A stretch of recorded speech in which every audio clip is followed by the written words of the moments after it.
Breaking news today. In the wake of his retrial, Russian opposition leader Navalny faces decades behind bars.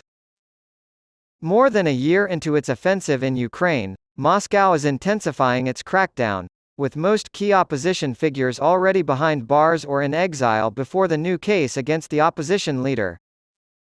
His supporters view Navalny's 9-year prison sentence on embezzlement charges as retribution for his political work. Navalny used to organize massive anti-Kremlin protests.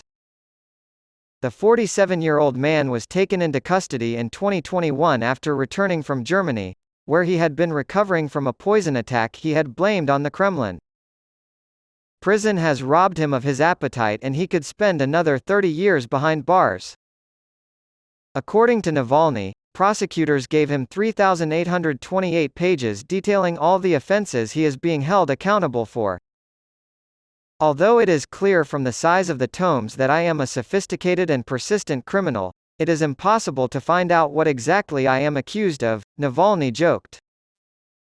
He faces multiple charges, including providing material support for terrorists, inciting violence in public, and rehabilitating the Nazi ideology.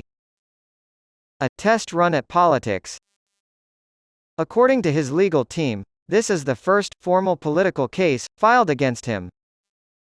Kira Yarmysh, Navalny's spokeswoman, told AFP, he is being tried for his political work. Navalny's trial will take place in the high-security Melikovo, Russia, prison colony, located about 250 kilometers, 155 miles, east of Moscow. Yarmysh stated that the first court hearing on Monday would likely be open to the public, but that the judge could bar reporters from covering the proceedings, even 3 minutes after the start. Navalny claimed in April that a military tribunal would decide his fate on terrorism charges. He claimed he could go to jail for the rest of his life.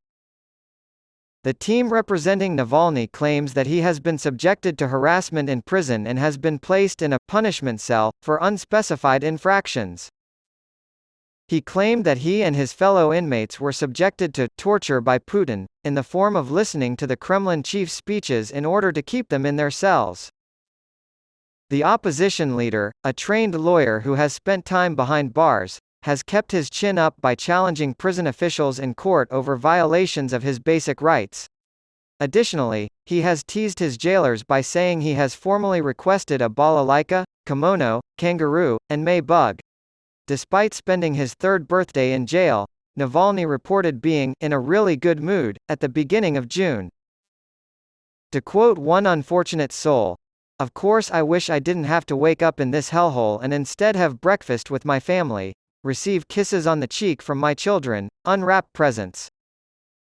Navalny has amassed a sizable social media following thanks to his videos exposing the corrupt practices of Putin's allies among Russia's elites. Through his staff, he continues to use social media for communication. In February, he declared that Moscow's defeat in Ukraine was inevitable, and that Russia should compensate Ukraine for its losses once hostilities ended. Navalny had established a nationwide network of campaign offices and planned to challenge Putin for the presidency in 2018, but he was barred from doing so by election authorities.